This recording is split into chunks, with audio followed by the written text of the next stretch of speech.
session. The Honorable Jacob James Cunningham presiding. Thank you, folks. Good morning. Everyone, please be seated. Thank you, ma'am.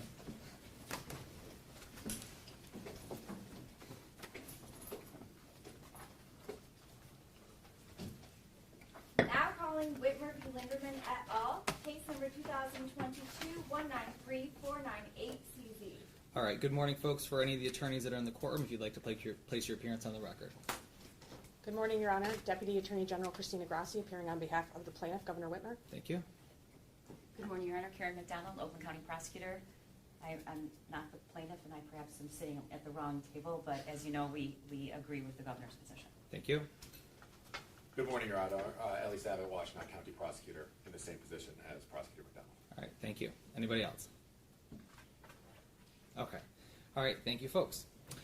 The matter is before the court today on plaintiff's motion for preliminary injunction under MCR 3.310A, requesting the court enjoin defendants from any enforcement of MCL 750.14, commonly referred to as Michigan's criminal abortion statute, pending a resolution to this case on the merits. As a historical background, MCL 750.14 provides that any person who shall willfully administer to any pregnant woman any medicine, drug, substance, or thing whatever, or shall employ any instrument or other means whatever, with intent to thereby procure the miscarriage of any such woman, unless the same shall have been necessary to preserve the life of such woman, shall be guilty of a felony, and in the case the death of such pregnant woman be thereby produced, the offense shall be deemed manslaughter. In any prosecution under this section, it shall not be necessary for the prosecution to prove that no such necessity existed. The statute applies to all abortion procedures and deems all procedures resulting from abortions as felonious, with the exception of those performed to, quote-unquote, preserve the life of the mother. It is undisputed that this statutory section remains, for lack of a better phrase, quote, still good law, quote, in the sense that it has not been legislatively altered since the inception or directly overruled by the courts. The ability of enforcement of MCL 750.14 has only been operational, or not, based on judicial rulings. This statute is the product of the 57th Michigan legislative session, notably comprised almost entirely of men. In 1972, our Michigan Court of Appeals addressed a challenge to MCL 750.14 after a physician was convicted under the statute. See People v. Nixon, 42 Mishap 332, 1972. The Nixon court addressed Dr. Nixon's challenge to MCL 750.14 as vague in the constitutional sense, and because it places the undue restraint upon a physician in the discharge of his professional duties. The Nixon court determined that the state of Michigan had no legitimate interest in prescribing first trimester abortions performed by licensed physicians, id. at 339. In 1973, Roe v. Wade was issued by the United States Supreme Court and held that a woman's fundamental due process rights encompasses a right to abortion. See Roe v. Wade, 410 U.S. 113, 1973 at 153-155. Roe was controlling until June 24, 2022, when Dobbs v. Jackson Women's Health Organization, 957 U.S. unnamed, 141 Supreme Court 2619, 2022, overturned Roe. From January 22, 1973, until the Court of Appeals found the instant defendants were not subject to the Court of Claims jurisdiction and therefore not subject to the preliminary injunction in the Planned Parenthood case, access to abortion was without question in Michigan until August 1, 2022. On April 7, 2022, plaintiff Governor Gretchen Whitmer, on behalf of the state of Michigan, filed suit in this court against 13 county prosecutors requesting declaratory and injunctive relief. The plaintiff relies on our 1963 state constitution, Article 5, Section 8, for the authority to bring such an action. The individual county prosecutor defendants are prosecuting attorneys in counties where abortion services or providers are located. The April 7, 2022 complaint seeks relief under two counts. Under count 1, plaintiff contends MCL 750.14 violates the Due Process Clause under Article 1, Section 17 of the Michigan State Constitution, citing the right to bodily integrity, bodily autonomy, and privacy.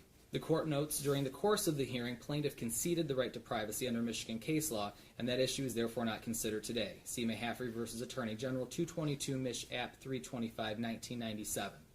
Under count 2, plaintiff argues that MCL 750.14 violates the equal protection provisions of Article 1, Section 2 of the Michigan State Constitution by arguing the statute cannot pass constitutional muster, as it is a statute which, by its operation, creates a sex-gender-based classification without being substantially related to an important governmental objective. On May 17, 2022, the Court of Claims issued a statewide injunction in Planned Parenthood of Michigan v. Attorney General number 22-000044-MM Michigan Court of Claims, May 17, 2022. That injunction was issued in part because the Court of Claims determined that if an injunction was not issued, abortion service providers and their patients face a serious danger of irreparable harm. Id. at 13. On August 1, 2022, the Court of Appeals issued an order providing the Court of Claims preliminary injunction does not apply to county prosecutors. See In re Jarzenka, Order of the Court of Appeals issued August 1, 2022, docket number 361470. Thus, following over 18,000 days, or nearly 50 years and multiple generations, reproductive autonomy for a woman's right to choose whether to bear children in this state was instantly called into uncertainty as enforcement of MCL 750.14 could occur and put providers of abortion and the medical community at odds with its 2 million actual or potential patients capable of having children. This court then issued a temporary restraining order on August 1, 2022 on the request of plaintiff in her official capacity as governor of the state of Michigan, restraining defendants, local county prosecutors from enforcing MCL 750.14. It is undisputed the Court of Claims injunction remains in place as it relates to barring the Attorney General on a statewide level from enforcement of MCL 750.14 today. In this court's August 1, 2022 order, the court concluded immediate and irreparable injury will occur if defendant prosecutors are allowed to prosecute abortion providers without a full resolution of the merits of the pending cases challenging MCL 750.14. The court heard in-person oral argument on the testimony restraining order on August 3, 2022, and subsequently issued an extension of the temporary restraining order pending an evidentiary hearing on plaintiff's motion to enter a preliminary injunction. See MCR 3.310A. Injunctive relief is an extraordinary remedy and should only be granted when justice so requires. Fancy v. Egren, 177 Mishap 714, 1989. At the hearing, the party seeking injunctive relief has the burden of establishing that a preliminary injunction should be issued, MCR 3.310A4. Injunctive relief is, quote, an extraordinary and drastic use of judicial power that should be employed sparingly and only with full conviction of its urgent necessity, quote. See Detroit Firefighters Association, Local 344 versus City of Detroit 482 Mich 18, 2008. Quote, the objective of a preliminary injunction is to maintain the status quo pending a final hearing regarding the parties' rights. Quote, Michigan Alliance for Retired Americans versus Secretary of State 334 Mich App 238, 2020. Where a party seeks a preliminary injunction to prevent an alleged status quo violation, it is the concern, as is the concern in the instant case. The party must satisfy a two-step process. First, it bears the burden of establishing a four-part test in favor of the issuance of a preliminary injunction. That is, 1, the likelihood that the party seeking the injunction will prevail on the merits. 2, the danger that the party seeking the injunction will suffer irreparable harm if the injunction is not issued. 3, the risk the party seeking the injunction would be harmed more by the absence of the injunction than the opposing party would be by granting the relief. And 4, the harm to the public interest if the injunction is issued. See AFSCME Council 25 v. Woodhaven, 293 Mishap 143, 2011. Second, if a trial court determines that the standards for preliminary injunction have been met and chooses to issue an injunction, it must promptly decide the merits of the status quo claim, MCR 3.310A. Subsection 5 requires if a preliminary injunction is granted, the trial of the action on the merits must be held within 6 months after the injunction is granted unless good cause is shown or the parties stipulate to a longer period. Detroit Firefighters, Supra. The court held oral argument on plaintiff's motion for a preliminary injunction, in this case on August 17th and 18th, 2022 in open court. The court also limited the number of witnesses and the time allotted for each witness's testimony as well as for argument. The witness's testimony listed at the hearing is preserved for a full trial on the merits, MCR 3.310A2, and the court appreciates all counsel adhering to the court's directives as to the limited evidentiary hearing. In issuing this ruling, the court considers not only the evidence hearing testimony, but also the briefing by the named parties and oral argument from the August 3, 2022 temporary restraining order motion hearing. The court heard from 3 witnesses proffered by the plaintiff. Those witnesses were Dr. Lisa Harris, Dr. Natasha Bogdasarian, and Dr. Diana Norland. The court will note some, but not all, pertinent testimony from these witnesses. As an initial matter, the court found all three of these witnesses extremely credible in their testimony and weighs their testimony heavily. See In re Medina 317, Mish App 219, 2016. Quote, part of this court's duty as the trier of fact is to assess the weight and credibility of the witnesses and evidence and to determine what weight to allow any inferences. The court, end quote. The court notes defendants in opposition to the preliminary injunction request did not choose to cross-examine these witnesses. Dr. Harris testified regarding her OB/GYN career providing emergency care and testified about ending a pregnancy that could harm or kill a person carrying a child.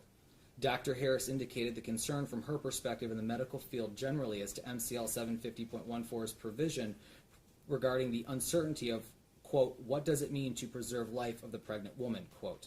Dr. Harris testified regarding having no benchmark to determine how a high risk needs be in order for her to provide abortion services without being subject to potential criminal liability under MCL 750.14.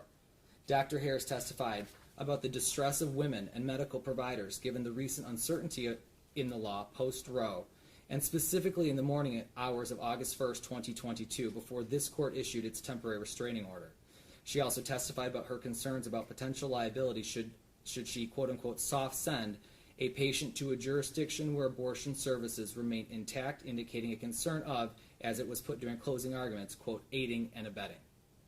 Dr. Bagdasarian is the Chief Medical Executive of the state at the Department of Health and Human Services. She testified as to the public health concerns, vulnerable population impact, and the concerns of the state in providing medical guidance as required by her job, given the uncertainty of how MCL 750.14, if applicable, would impact the medical community. She also testified regarding statistics of abortion in our state. Most notable to the court, abortions in Michigan are overwhelmingly safe for the person receiving the abortion care, statistically more safe than pregnancy itself, that most abortion patients are already mothers, suggesting either dire medical reasons for seeking an abortion or due to the financial constraints of having more children than one could care for, and that 90% of procedures occur within the first 12 weeks of pregnancy. Dr. Norland, the third witness, notably is both a doctor and lawyer. The court highly credits his testimony for having the appropriate intersection of both medical and legal knowledge in this area. Dr. Norland also lives in a county where one of the defendants, in opposition to the plaintiff's request, has acknowledged he may seek to enforce MCL 750.14 if able to do so. Excuse me. Notable to the court was Dr. Norland's testimony that the term miscarriage, the term used in MCL 750.14, is a medical term of art. She testified in her opinion MCL 750.14 creates a question as to what exactly is the medical standard of care in relation to, quote-unquote, procuring a miscarriage. For example, in her opinion, an ectopic pregnancy, which will not result in the birth of a child from a medical standpoint, poses a great risk of death to the mother and requires treatment to end the pregnancy.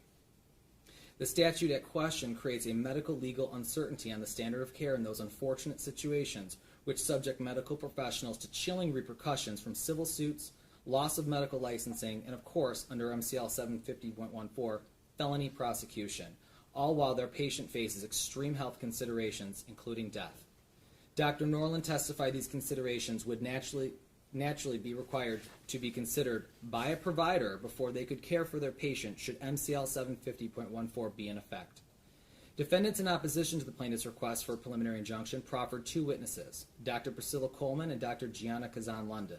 Dr. Coleman was deemed an expert in the area of psychology of abortion decision-making and mental health outcomes, MRE 702. The decision to continue to deem Dr. Coleman an expert for purpose of trial is reserved, as discussed on the record. Dr. Coleman testified extensively about her research and publications regarding the mental health impact to women who have received abortions. On cross-examination, in the court's eyes, Dr. Coleman's credibility was seriously called into question, and her statistics and conclusions of her testimony reveal unhelpful and biased information for the court's instant inquiry. Notable was Dr. Coleman's indication that although there were, quote-unquote, very few psychological studies on instances of rape or incest resulting in birth, she nevertheless concluded, stunningly, that only 20% of those mothers harbor resentment toward that child. When questioned regarding peer criticism of her own work, Dr. Coleman alluded to bias and pro-choice interest groups being the issue, not empirical problems with her own methodology, which, not lost on the court, included one meta-analysis where an overwhelming amount of data was, in fact, her own. Specifically, testimony established that 22 studies were aggregated in the metadata study. Of those 22, 11 were authored by the witness and only 14 data sets were used. Presumably, the testimony revealed 11 of them created by the witness herself.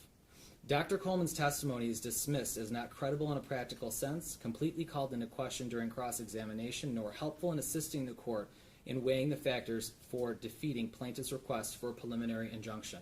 The court affords her testimony no weight. The final witness was Dr. Kazan London. As an initial matter, the court thanks Dr. Kazan London for her military service to our country. Dr. Kazan London testified regarding her care for pregnant persons, mainly for high-risk pregnancy, and her one experience in assisting an abortion procedure. She testified at length about how she looks for abnormalities of the fetus in order to assist the patients with a care plan. On cross-examination, Dr. Kazan London was significantly discredited in the court's mind regarding a personal bias in this area. The court also observed her demeanor significantly changed, including the tenor of her voice on cross-examination versus on direct examination. Notable to the court was the inability for Dr. Kazan London to acknowledge, from the court's perspective, the impact of rape and a subsequent pregnancy on a victim, testifying that all births, even if the result of rape, are simply, quote-unquote, part of womanhood. Dr. Kazan London's testimony is dismissed as not credible in a practical sense, completely called into question during cross-examination, nor helpful in assisting the court weighing the factors for defeating plaintiff's request for a preliminary injunction. The court affords her testimony no weight for purposes of the evidentiary hearing. Turning to the law. To prevail today, plaintiff must demonstrate entitlement to a preliminary injunction, in this case, as to all four elements required under case law. See Ask Me, Supra. First, plaintiff must demonstrate the likelihood of success on the merits. In the absence of controlling federal law following Dobbs, as Judge Glacier noted in her opinion in Planned Parenthood, an initial question likely to be of interest to our state citizenry is the power of the state court to interpret Michigan's Constitution differently than the United States Supreme Court interprets the federal Constitution. The Supreme Court has found, quote, state courts are absolutely free to interpret state constitutional provisions to accord greater protection to individual rights than do similar provisions of the United States Constitution, quote, Florida versus Powell, 559 U.S. 50, 2010. In fact, our state Supreme Court has held, quote, it is this court's obligation to independently examine our state's constitution to ascertain the intentions of those in whose name our Constitution was ordained and established, quote, see People versus Tanner, 496, Mich. 199, 2014. Michigan's Constitution Due Process Clause need not be interpreted in lockstep with the 14th Amendment's Due Process Clause. Quote, although these provisions are often interpreted coextensively, our state Constitution, Article 1, Section 17, may, in particular circumstances, afford protections greater than or distinct from those offered by the U.S. Constitution, Constitutional Amendment 14, Section 1. Quote, AFT Michigan versus Michigan 497, Mich. 197, 2015. Per Holland Home versus Grand Rapids 219, Mishat 384, 1996, quote, this court is not constrained to adopt the United States Supreme Court's analysis of the constitutionality of abortion under the United States Constitution, but must instead focus its inquiry on the rights and guarantees conferred by our state constitution, end quote. And in the recent decision in Dobbs, the United States Supreme Court has invited, if not demanded, the states specifically address the issue of the constitutionality of protected abortion access to its citizens. Here, plaintiff has demonstrated by virtue of the language of MCL 750.14 a concerning and cognizable constitutional crisis as it relates to the medical profession and the women and persons capable of bearing children, including some transgendered men. The notions of bodily autonomy and integrity, due process, and equal protection have all been noted by the briefing and testimony, suggesting, overwhelmingly, that MCL 750.14 as it currently provides will be stricken in its entirety at maximum or in part at minimum. As the court will discuss later, there is also a proposed constitutional amendment likely to be presented to the electorate in the upcoming general election, which would significantly add abortion access in Michigan as a constitutional right if passed. As currently applied, the court finds the statute dangerous and chilling to our state's population of childbearing people and the medical professionals who care for them. In Mays versus Governor of Michigan, 506 Mich. 157, 2020, our Supreme Court held that, quote, plaintiffs pleaded a recognizable due process claim under Michigan's Constitution for a violation of their right to bodily integrity, quote. The Supreme Court has additionally found, quote, the right to one's person may be said to be a right of complete immunity, to be let alone, quote, citing Cooley on Torts 29, Union Pacific Railroad versus Botsford 141 U.S. 250, 1891. Subjecting providers to criminal penalty for medical care that was available, not to mention safe, as the testimony suggested, safer than pregnancy itself, without any justification from the state for doing so simply does not pass constitutional muster under our state's constitution. Women and all persons capable of caring children not having the ability and freedom to consult with their medical professionals without fear of prosecution puts the government into the patient examining room. A person carrying a child has the right to bodily autonomy and integrity, as well as a safe doctor-patient relationship free from government interference, as they have been able to do so for nearly 50 years. Weaponizing the criminal law against providers to force pregnancy on our state's women is simply contrary to notions of due process, equal protection, and bodily autonomy in this court's eyes.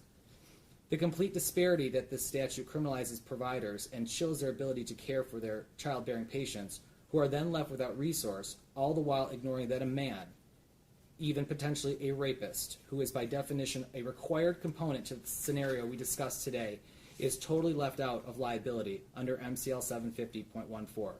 This, too, is contrary to basic notions of constitutionality and equal protection. The court briefly questions, for purposes of example only, what would the argument surrounding an equal protection, liberty, bodily autonomy, and bodily integrity argument that would be presented should mandatory vasectomy be at issue today in lieu of child gestation and birth? What if men were required to be unable, by statute and threat of criminality, to seed children until they could satisfy to their medical professional that they were capable to assist in the raising, supporting, nurturing, and education of a child? Imagine the response to that scenario. This court, having had the benefit of presiding over a family court docket where child support, contested paternity actions, and child abuse neglect matters that were highly litigated and contentious, raises the issue merely to highlight that matters surrounding government intrusion on the basis of sex and gender in relation to childbearing people and the decision to have or not to have a child overwhelmingly affects women and not men disproportionately. All the while society is fully aware both parties are required to engage in a type of behavior that produces the factual scenario we discussed today. It is clear to the court that only one group is harmed by this statute, women and people capable of carrying children, and one group, men and people capable of impregnating someone, have zero culpability or risk, yet are a necessary component to this equation. As it is also clear the surreptitious avenue to avoid an equal protection allegation that the statute targets providers and not people is an obvious smokescreen which should not pass constitutional scrutiny. Plaintiff has therefore satisfied this prong of the analysis, and the court finds there's a strong likelihood that plaintiff will prevail, in whole or in part, in challenging the constitutionality of the now existing language and near total abortion ban prohibited under MCL 750.14 at trial. Next, the court must look at the danger that the parties seeking the injunction will suffer irreparable harm if the injunction is not issued. Though defendants in opposition to the matter before the court take issue with the notion the governor brought this action, quote, on behalf of the state, quote, and that therefore, they argue, the request fails ad initio on jurisdictional grounds, the court disagrees. First, as previously discussed regarding the nature of the underlying complaint, the state constitution provides the governor with the authority to bring suit on behalf of the state. In viewing the request during the evidentiary hearing as, quote unquote, the state and therefore its citizenry, the danger of harm to, quote unquote, the plaintiff could not be more crystal clear. Like a chain is only as strong as its weakest link, our state is only as strong as its most vulnerable and at-risk populations. Criminalization of our medical professionals for treating the women seeking appropriate, safe, constitutionally protected medical care is an irreparable danger to our society at large. By threatening physicians with criminality to the extent they would in turn diminish or refuse care, even be subject to aiding and abetting for seeking out-of-state care for a patient, puts the burden on the approximately 2 million Michigan citizens capable of pregnancy in extreme, untenable risk. To satisfy defendants' concerns about the proper party of interest in this respect, the court answers it's everyone, individually and collectively, and the request made in the instant complaint is appropriately brought by the head of the executive branch. Second, as previously discussed, the court reiterates concerns that the party seeking the injunction, i.e. the people of the state, would suffer irreparable harm if the injunction is not issued. But to highlight, regardless of anyone's closely held personal, medical, or religious beliefs, we trust our medical professionals to first do no harm. To impose criminality under MCL 750.14, as previously mentioned, thus denying care, preventing care, thwarting care, or deferring care to a more favorable jurisdiction, squarely contradicts our medical professionals' duties, oaths, and the standard of medical care. The very real danger of death, serious injury, infertility, abuse, forced pregnancy, poverty, etc., all testified at the evidentiary hearing, all stem from imposition of the statute at bar against the medical community to their patients.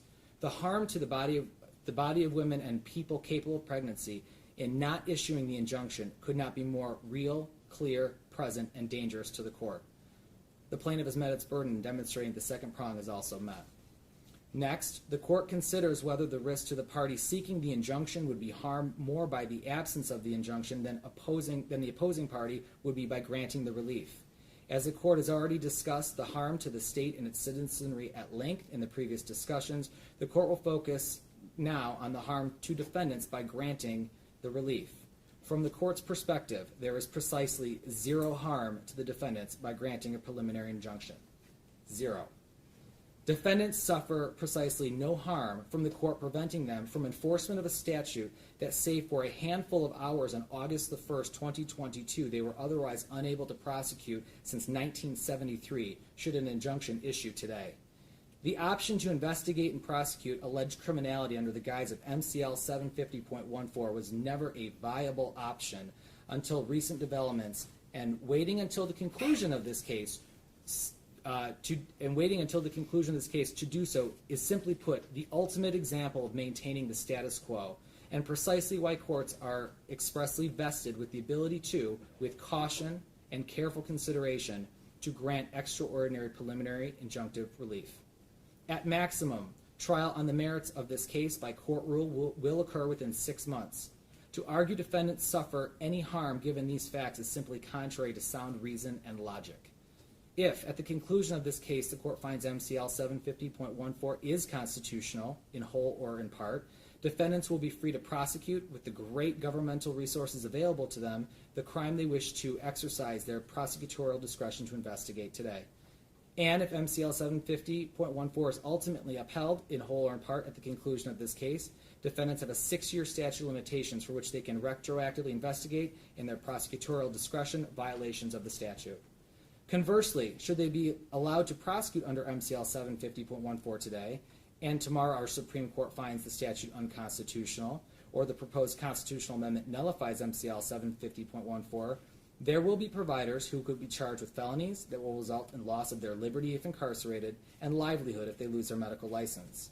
The number of women impacted under this scenario, whether forced to give birth or to relocate to seek medical care, suffer irreversible uterine damage from an untreated ectopic pregnancy, to name a few plausible of many horrific outcomes, is unquantifiable for purposes of this scenario. In light of the fact this court finds no harm whatsoever to the defendants in being enjoined from being able to enforce this one particular statute, given the nature of these proceedings, the court suggests the county prosecutors focus their attention and resources in the meantime to investigation and prosecution of criminal sexual conduct, homicide, arson, child and elder abuse, animal cruelty, and other violent, horrific crimes that we see in our society, that they are fully capable of investigating and prosecuting, all while being enjoined from enforcement of MCL 750.14. As the court noted on August 3, 2022, the county prosecutors are also free to exercise their discretion to prosecute under MCL 750.30, the crime of adultery, also a felony, which, as far as this court is aware, has been declined to be prosecuted in any Michigan jurisdiction in all of recent memory. The plaintiff has satisfied this prong as well. Finally, the court must weigh the harm to the public interest if the injunction is issued. As previously discussed, the harm to the public only stems from not issuing an injunction here. Though the court appreciates both sides of this debate are passionate in their convictions, By not issuing an injunction today, the court would send the healthcare system into crisis, the extreme cost of which would then be put on the women of our great state and not lost on the court without any repercussion for the men who, without a doubt, are a necessary component to create a pregnancy. As a final note which weighs in favor of granting a preliminary injunction, the court must acknowledge that on August 31st, our State Board of Canvassers will meet and inform us whether a constitutional amendment will be on the ballot which could render this case moot. Though challenges to the proposed amendment are being brought, it appears a substantial, historical number of signatures have been submitted in favor of having the matter, that being reproductive autonomy, placed on the November general election ballot. The ultimate expression of political power in this country comes not from the branches of our government and those that serve as public officials in them, but from the people, the citizens who vote and participate in our fair and free electoral process. In just 81 days, on November 8, 2022, it is likely the citizens will decide this matter one way or another. Not lost on the court during the hearing on August 3, 2022, was defendants in opposition in this case argument that this court must follow stare decisis, that is, follow precedent as it is.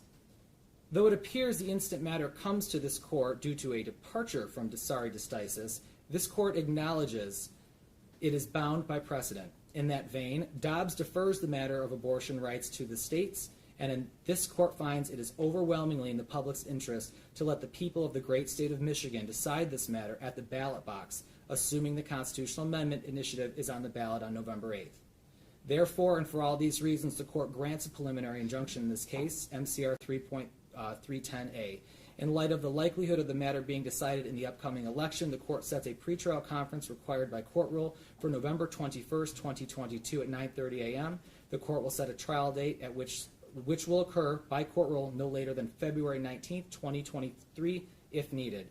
Until further order of this court, defendants are hereby enjoined from enforcement of MCL 750.14 in all respects. The court finds the unique circumstances of this case, the procedural and factual predicate, the risks associated to the public, compel judicial intervention of this magnitude. As a final note, the court reminds the public that the final day to register to vote is October the 24th, 2022. Thank you, folks. That's all. All rise. Thank you, Robert.